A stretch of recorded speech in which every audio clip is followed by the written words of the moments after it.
বন্ধুরা, welcome to spoken English by Rumen sir. আজকে আমি ইউজ অফ প্রোনাউন শেখাচ্ছি ডে 36-এ। প্রোনাউন তোমরা জানো, I, we, you, he, she, they, এরকম দে, এগুলো সব প্রোনাউন বলে জানো তোমরা। এটা জিনিসটা এরকম হয়েছে, রাম হচ্ছে নাউন, রাম ইজ এ বয়, তারপরে রামের পরিবর্তে যা বসবে সবই প্রোনাউন।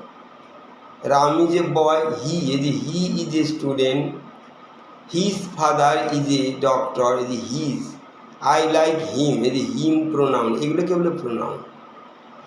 এনিওয়ে ধরো প্রোনাউনের প্রত্যেকটা প্রোনাউনের কিন্তু 5টা করে ফর্ম আছে।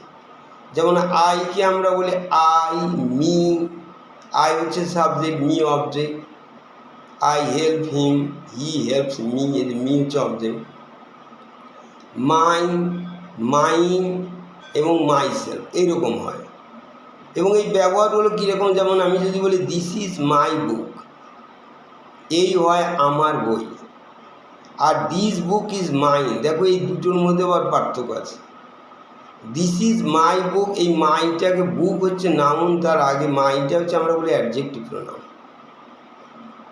মাই বুক, মাই হাউস, মাই যে কোনো, মাই পেন, মাইয়ের সাথে তোমার নাউন দিতে হচ্ছে, এই জন্য এটা অ্যাডজেক্টিভ প্রোনাউন।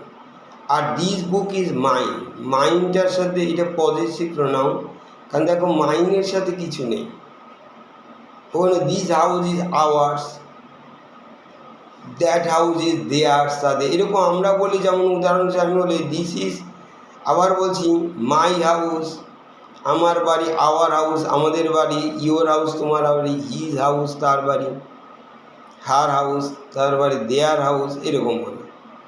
আবার দিস হাউস ইজ মাইন, এই বাড়িটা আমার, দিস হাউস ইজ হিজ, তার, this house is there's, this house is ours, this house is there's, এরকম বলা। দেখো অনেক সময় আমরা সিমিলারলি, ধরো আমরা যদি বলি আর একটা উদাহরণ, যেমন হুজ বুক ইজ দিস, যদি এই প্রশ্ন করো হুজ দিয়ে আমরা পজেছি, কার বই, হুজ বুক ইজ দিস, তখন তুমি উত্তরে বললে মাইন। অথবা আমি যদি বলি হুজ বুক ইজ দিস, কার বই, ইয়োর্স অর হার্স, তোমার বই না ওর বই, অথবা ইয়োর্স অর মাইন, তোমার না আমার, এরকম। ইয়োর বুককে ইয়োর্স বলে, মাই বুককে মাইন বলে। ওইরকম আরেকটা উদাহরণ দিচ্ছি, my room is bigger than his, রুমকে হিজ বলবো, হার রুমকে হার্স। আমি বলছি মাই রুম, আমার রুমটা, my room is bigger than his or hers, his রুমকে আমরা হিজ বলি। ওই রকম দেখো লক্ষ্য করো তোমরা, উই থেকে কি করা, উই হচ্ছে we, us, our, ours, our self, এরকম। You, you, your, yours, your self, your self, এরকম। He, him, his, his, himself, এগুলো প্র্যাকটিক্যাল এক্সাম্পলে আমি ক্লিয়ার করছি। যেমন ইট ইজ দেয়ার প্রবলেম, এটা তাদের সমস্যা, নট আওয়ার্স, আমাদের না। This is not my umbrella, এটা আমার আমব্রেলা না, my umbrella. Mine is black, mine মানে মাই, আমব্রেলাকে মাইন ইজ ব্ল্যাক বলা হয়। This is a nice car, is it yours, is it your কারকে yours. Can we use your washing machine, ours is broken, মানে our washing machine is broken, এরকম আমরা বলি। এবার চলো আমরা বলি a friend of mine, Bangla হচ্ছে আমার একজন বন্ধু। যেমন Mita is a friend of mine, Mita আমার একজন বন্ধু। Mita is a friend of yours, Mita তোমার একজন বন্ধু। Mita is a friend of Ram, Mita রামের একজন বন্ধু। Mita is a friend of his, তার একজন বন্ধু। ঠিক এইরকম আমি আবার বলছি, যেমন আমি যদি বলি রাম আমার একজন বন্ধু, তার ইংলিশ কিন্তু দুইভাবে বলা যায়। Ram is one of my friends, one of my friends মানে কি, বন্ধুদের মধ্যে একজন। ওয়ান অফ মাই ফ্রেন্ডস কিন্তু not one of my friend, বন্ধুদের একজন। আবার Ram is a friend of mine, Ram is a friend of mine মানে রাম আমার একজন বন্ধু। এখানে দেখো রাম আমার বন্ধু, তার ইংলিশ কিন্তু রাম ইজ মাই ফ্রেন্ড। আর রাম আমার একজন বন্ধু মানে আমার অনেকগুলো বন্ধু আছে, তার মধ্যে একজন, এই জন্য বলা Ram is one of my friends, অথবা Ram is a friend of mine. আবার দেখো আমরা বলি সাম ফ্রেন্ডস অফ মাইন, আমার কয়েকজন বন্ধু। সাম ফ্রেন্ডস অফ রামস, রামের কয়েকজন বন্ধু। এটা কী বলে, যেমন আমি বলি ওরা ওরা কি তোমার কয়েকজন বন্ধু। ইংলিশে যদি কাউকে জিজ্ঞেস are they some of your friends, some of your friends তোমার কয়েকজন বন্ধু। Are they some friends of yours, তারা কি তোমার কয়েকজন বন্ধু, এরকম। এইবার দেখো আমি আরেকটা শুধু জিনিস এই চ্যাপ্টারে বলছি, সেটা হচ্ছে এরকম, যেমন আমরা my self, your self, himself এই কথাগুলো ইউজ করেছি, কিন্তু দেখো এইগুলোর আমি এইটা নিয়েও 3টে রুল আমি বলছি। মাই সেলফ প্রথমত আমরা ইউজ করি মাই সেলফ, ইয়োর সেলফ, এটাকে বলা হয় রিফ্লেক্সিভ প্রোনাউন। রিফ্লেক্সিভ জিনিসটা কি, যখন আমরা বলি when subject and object are the same, যিনি সাবজেক্ট তিনি অবজেক্ট। যেমন আই হেল্প মাই সেলফ, আমি আমাকে সাহায্য করি। আবার হি হেল্পস হিমসেলফ, সেই নিজেকে সাহায্য করে। যেমন আমি বাস্তবে আরও দেন, যেমন আই কাট মাই সেলফ, মানে আমি আমাকে কেটেছিলাম। আই হার্ট মাই সেলফ, আমি আমাকে আঘাত করেছিলাম। আই ব্লেম মাই সেলফ, আমি আমাকে দোষ দিলাম। এই দেখো সে তাকে নিজেকে হতে পারে, হি কিল্ড হিমসেলফ, সে নিজেই নিজেকে হতে পারে, হি কিল্ড হিম হয় না। যেমন আই কিল্ড মি হয় না, আমি আমাকে মারলাম, ইংলিশে আই কিল্ড মাই সেলফ হবে। এই দেখো রাম কিল্ড মি, রাম আমাকে মারল, বা আই কিল্ড হিম, আমি তাকে মারলাম। কিন্তু হি কিল্ড হিমসেলফ, আবার বলছি হি কিল্ড হিম হয় না, আই কিল্ড হিম হবে, এটা হি কিল্ড হিমসেলফ হবে। তারপরে দেখো 2 নাম্বার রুল হচ্ছে এরকম, যেমন আমি আরেকটা বলছি উই ব্লেমড আওয়ার সেলফস, আমরা আমাদেরকে দোষ দিলাম, তার English we blamed ourselves. আর ওরা আমাদেরকে দোষ দিল, তার ইংলিশে দে ব্লেমড আস, দে ব্লেমড আস, আস আমাদের দোষ দিল। দে হলে আস হবে, আর উই হলে উই ব্লেমড আওয়ার সেলফস হবে। এবার ধরো আমি আরও ক্লিয়ার করছি, যেমন এবার হচ্ছে ইমফ্যাটিক, জোর দিতে আমরা ব্যবহার করি কীরকম, যেমন I myself did the work, আমি নিজেই কাজটা করেছিলাম। I myself did the work.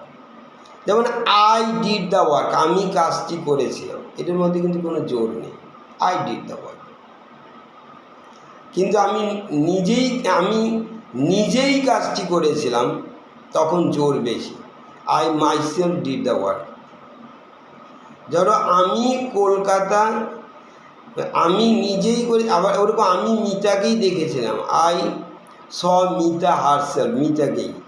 অর্থাৎ যেটার উপরে জোর দেওয়া হবে এখানে দেখো আমরা সাধারণত, যেমন হি হিমসেলফ ডিড, সে নিজেই করেছিল। আরেকবার বলছে I myself did the work, আমি নিজেই কাজটা করেছিলাম, কিন্তু এটাকে আবার এরকম হলে I did the work myself, myself শেষেও দেওয়া যায়, সাবজেক্টের সাথে দিলে একটু জোরটা বেশি হয়। তারপরে দেখো এটাকে ইমপ্যাটিক বলা, জোর দিয়ে বলা। তারপরে 3 নাম্বার, যেমন I went there by myself, আমি একাকি গিয়েছিলাম। মাইসেলফ বাই মাইসেলফ মানে অ্যালোন, আমি একা একা কোথাও গিয়েছিলাম, তার English I went there alone. I went there by মাইসেলফও বলা যায়। আরেকটা উদাহরণ দিচ্ছি, যেমন আমি বলছি তুমি কি ছুটিতে একা একাই গিয়েছিলে, এই কথাটা দেখো আমি 3 ভাবে বলছি। Did you go on holiday on your own, on your own মানে নিজে নিজেই, on your own. By yourself or alone, by yourself মানে একাকী অর অ্যালোন, 3 ভাবে বলা গেল। কিন্তু অন ইয়োর ওন, যেমন I did it on my own, আমি একা একাই করেছিলাম। বাই মাই সেলফ বা অ্যালোন, একই কথা 3 ভাবে বলা গেল। তারপরে দেখো আমি বলছি ইচ আদার ওয়ান আদার, এর বাংলা হচ্ছে পরস্পরকে, একে অপরকে। যেমন Ram and Mita like each other, Ram এবং মিতা পরস্পরকে ভালোবাসে বা পছন্দ করে। We all love one another, আমরা সবাইকে একে অপরকে ভালোবাসি। We all help each other one another. আগেকার যুগে ইচ আদার কিন্তু 2 জনের জন্য বসতো, Ram and Mita like each other. কিন্তু এখন ইচ আদার ওয়ান অ্যানাদার সবসময় সব কিছুতেই ব্যবহার হয়, সব জায়গায়। এটা একটা যে ইচ আদার ওয়ান অ্যানাদার মানে পরস্পরকে, we like each other, we love each other one another, এরকম বলা। এবার ধরো আমি একটা জিনিস শিখেছি, পজেসিভ কেস। পজেসিভ জিনিসটা কি, যেটাকে আমরা বলি, এটা যেমন রামস কার, রামের গাড়ি, রামের গাড়ি মিনস রামস কার। এই যে একটা অ্যাপোস্ট্রফি এস দিতে হয়, এটা বাংলা দ্বারায় আমরা অ্যাপোস্ট্রফি এসের বাংলা হচ্ছে র বা এ। রামস কার, রামের গাড়ি। যেমন হর্সেস টেল, ঘোড়ার লেজ, এখানে র ব্যবহার হলো, ঘর। কিন্তু আমি এবার যদি বলি টেবিলের পা, তখন কিন্তু টেবিলস লেগ হবে না, তখন দি লেগ অফ দি টেবিল, অর্থাৎ লেগ অফ দি টেবিল, টেবিলের পা মানে কি অফ, মানে অপের বাংলাও কিন্তু র বা এ। কিন্তু তাহলে পার্থক্য কি? পার্থক্য এই যে আমরা অ্যাপোস্ট্রফি এস ব্যবহার করি র বা এর বাংলা, তখন এটা যার প্রাণী আছে, যার প্রাণ আছে, অ্যানিমেট অবজেক্ট। আর যার প্রাণ নেই, যেমন টেবিলের প্রাণ নেই, এই জন্য অফ ব্যবহার করতে হবে। The head of the pen মানে পেনের কলমটির হচ্ছে মাথা। ওই রকম আমি আরও ক্লিয়ার করছি, যেমন যার প্রাণ আছে তার কিন্তু অ্যাপোস্ট্রফি এস দিতে। রামস কার, রামের প্রাণ আছে, রামের। হর্সেস টেল, ঘোড়ার প্রাণ আছে। কিন্তু এখানে দেখো দি নেম অফ দি বুক, বইয়ের কিন্তু প্রাণ নেই, অফ দিতে হলো। দি লেগস অফ দি টেবিল বললাম যেমন টেবিলের পা, যার সাথে অফ লাগাবে তার সাথে এর যোগায়, এর বাংলা, টেবিলের, অফ দি টেবিল। ওইরকম what is the name of the village, গ্রামটির নাম কি, গ্রামের প্রাণ নেই। ওইরকম new Delhi is the capital of India, ভারতের রাজধানী হচ্ছে নিউ দিল্লি, অফ দিতে হলো। আবার দেখো একটা জিনিস হয়, যেমন যখন প্লুরাল হয়, প্লুরাল হলে আর কিন্তু অ্যাপোস্ট্রফি এস না দরকার হয় না, শুধু একটা অ্যাপোস্ট্রফি দিতে হয়।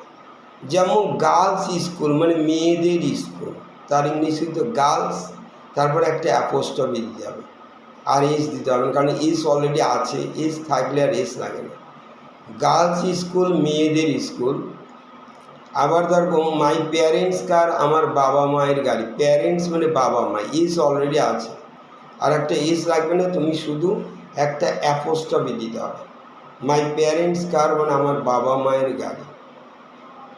এখানে দেখো যদি এটা প্লুরাল হলে যদি এস থাকে তাহলে শুধু অ্যাপোস্ট্রফি দিই, কিন্তু প্লুরাল আছে কিন্তু এস নেই। যেমন ম্যানের প্লুরাল মেন, আমরা বলি মেন্স ওয়েটিং রুম মানে পুরুষদের বিশ্রামাগার, ম্যানের plural men, men's waiting room, তাহলে কিন্তু অ্যাপোস্ট্রফি এস দিতে হবে। যেমন চিলড্রেন্স বুক, বাচ্চাদের বই, চিলড্রেন্স অ্যাপোস্ট্রফি এস দিতে হবে, কারণ চিলড্রেন শেষে এস নাই, child plural children, children's books. আমি বলছি এস না থাকলে অ্যাপোস্ট্রফি এস দিতে হবে, চিলড্রেন্স বুক, ছেলে মেয়েদের বাচ্চাদের বই। এখানে আমি যে একটা রাইট রং বলি, যেমন তোমরা অনেক সময় আমি আমার বোনের বাড়িতে ছিলাম, I stayed at my sister's house, সিস্টারের যেহেতু প্রাণ আছে, কিন্তু অনেকে বলে I stayed at the sister of my house, এটা ভুল ইংলিশ, কারণ অফ হবে না, কেননা সিস্টার প্রাণ আছে, অ্যাট দি। আবার বলছে I stayed at my sister's house হবে। কিন্তু ধরো do you like the colour of the shirt, শার্টের প্রাণ নেই, তাই এখানে অফই দিতে হবে, do you like the colour of the shirt. আবার দেখো do you know Mita's phone number হবে বা রামস ফোন নাম্বার, কিন্তু do you know the phone number of Mita, এটা কিন্তু রং ইংলিশ। আবার বলো the house of my parents is big, এটা wrong English. My parents house, কারণ প্যারেন্টস বাবা মার প্রাণ আছে। ওরকম the manager of the hotel is on holiday, হোটেলের ম্যানেজার ছুটিতে আছে, ঠিক আছে। এবার দেখো এভরি আর অলের আমি পার্থক্য দেখাচ্ছি। এভরি মানে তো সিঙ্গুলার,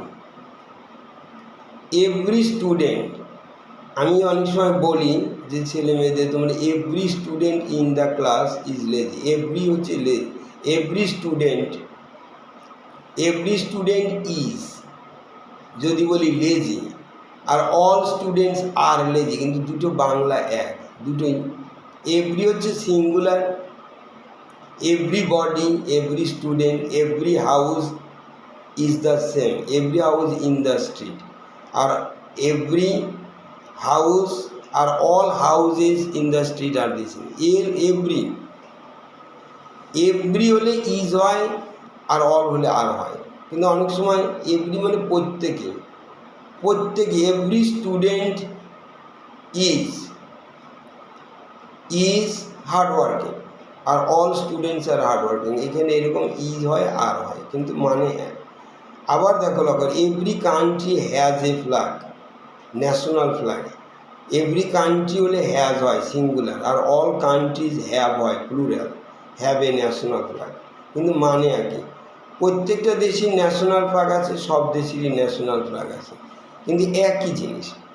কিন্তু এইবার দেখো এভরি ডে মানে প্রত্যেক দিন, আর অল ডে মানে সারাদিন, মানে একটি দিনের সারাদিনকে আমরা অল ডে বলি, দি হোল ডে। যেমন আমি আবার বলছি এভরি ডে মানে প্রত্যেক দিন, যেমন Sunday, Monday, Tuesday. I read a news paper, I read news paper every day মানে সানডে, মানডে, প্রত্যেক দিনই পড়ি। আর অল ডে মানে সারাদিন, it rained all day yesterday, কাল সারাদিন বৃষ্টি হয়েছিল। অল ডে আর অল ডেজের মধ্যে পার্থক্য আছে। অল ডেজ মানে সবগুলো দিন। আমি যদি বলি যে এই বইটার আমি পুরো বইটা পড়েছি, ইংলিশ কি, I have read all the book. All the book মানে কি পুরো বইটা পড়েছি, দি হোল বুকও বলতে পারো। কিন্তু পার্থক্যটা কি, হোলের আগে দি বসে কিন্তু অলের পরে দি বসে, কিন্তু একই মানে। আবার বলছি I have read the whole book মানে হোলের আগে দি, পুরো বইটা পড়েছি, কিন্তু এটাই বলো I have read all the book, অলের পরে দি বসে। কিন্তু অলের একটা প্রবলেম হচ্ছে, যদি টাইম দিতে হয় তাহলে দি দেওয়া যায় না। টাইম কি, যেমন অল মর্নিং মানে পুরো সকাল, অল দি মর্নিং হয় না, কিন্তু দি হোল মর্নিং হয়। আবার যেমন অল সামার পুরো গ্রীষ্মকাল, অল ইভিনিং পুরো সন্ধ্যাটা, অলের পরে টাইম দেন অল ডে সারা দিন, the whole day, the complete day, the entire day. All day মানে সারা দিন, কিন্তু টাইম দিলে কিন্তু দি দিতে হয় না, কিন্তু দি হোল ডে সারাদিন হবে। তাহলে ওইরকমভাবে আমি আবার বলছি যে এবার চলো দেখি, আমরা বলি এভরিবডি আর এভরি ওয়ান সেম। যেমন আমি বলি এভরিবডি নিডস ফ্রেন্ডস, এটা সিঙ্গুলার, আর অল পিপল নিড ফ্রেন্ডস এটা প্লুরাল, মানে একই, কিন্তু একটা সিঙ্গুলার একটা প্লুরাল। আবার বলছি যেমন আমরা বলি এভরিথিং আর all things same. Everything, do you have everything or all things you need বা ইউ হ্যাভ, তোমার ডু ইউ হ্যাভ এভরিথিং, তোমার কি সব কিছু আছে, or all things you need, তোমার যা দরকার। তারপরে দেখো আমরা বলি এভরি প্লেস আর এভরি হোয়ার আর অল প্লেসেস সেম, কিন্তু এভরি প্লেস হচ্ছে singular. Every place, I have lost my book, I have searched every place বা এভরি হোয়ার, বা I have searched in all places, all places মানে সব জায়গায়, I have looked everywhere, আর অথবা I have looked in all places, একই জিনিস, সর্বত্র। এইবার আমি আবার বলছি যে কোনো ওই রকম তোমাকে এবার আরেকটা জিনিস চলছে, এবার হচ্ছে লাস্টের দিকে, এটা হচ্ছে স্পোকেনে বেশি ব্যবহার করি আমরা, দিস অর দ্যাট। যেমন আমরা কথা বলতে গিয়ে অন দ্য ফোনে, ধরো কেউ রাম মিতাকে ফোন করছে, বলছে hello Mita, this is Ram. কথা বলার সময় যে দিস ইজ রাম আমরা ব্যবহার করি, মিতা আবার তখন অন্যদিকে ও hello Ram, how are you, এরকম ব্যবহার করি। আমরা পরিচয় করাতে সবসময় কাউকে পরিচয় করিয়ে দিতে দিস ইজ করাতে ব্যবহার করি। আমি যদি বলি Rita, this is Shyam, this is my friend Shyam, this is দিয়ে পরিচয় করা হবে এরকম। আমি যদি, অথবা আমি শ্যামকেই বললাম Shyam, this is my friend Rita, this is Rita, এটা পরিচয় করাবে। তখন হয়তো আবার রীতা তাকে বললো, শ্যামকে বললো যে please to meet you, nice to meet you, এরকম আমরা বলি স্পোকেন কথা বলতে। তারপরে আমরা দ্যাটটা ব্যবহার করি, যেমন আমি যদি অনেক সময় সামথিং যেটা হ্যাপেন তখন আমরা দ্যাট ব্যবহার করি। যে এ বন্ধু বললো যে I am sorry I forgot to phone you, তখন তুমি বলে that's okay, that's all right, that দিয়ে আমরা বলি। এ বললো যে Ram has got a job, Ram একটা চাকরি পেয়েছে, তুমি বলো আই ডিডন্ট নো দ্যাট, কই আমি তো সেটা জানতাম না। এইরকম তোমাকে একজন জিজ্ঞেস করলো are you a teacher, you are a teacher, তুমি তো একজন টিচার, আর্নট ইউ, তাই না? তুমি বলে দ্যাটস রাইট, হ্যাঁ ঠিকই বলেছো। ওই রকম আমরা যদি বলি যে I can't come to the party tomorrow, কালকে আমি পার্টিতে আসতে পারবো না, তখন বি বলো that's a pity, that's a pity মানে সে তো খুব দুঃখের বিষয়।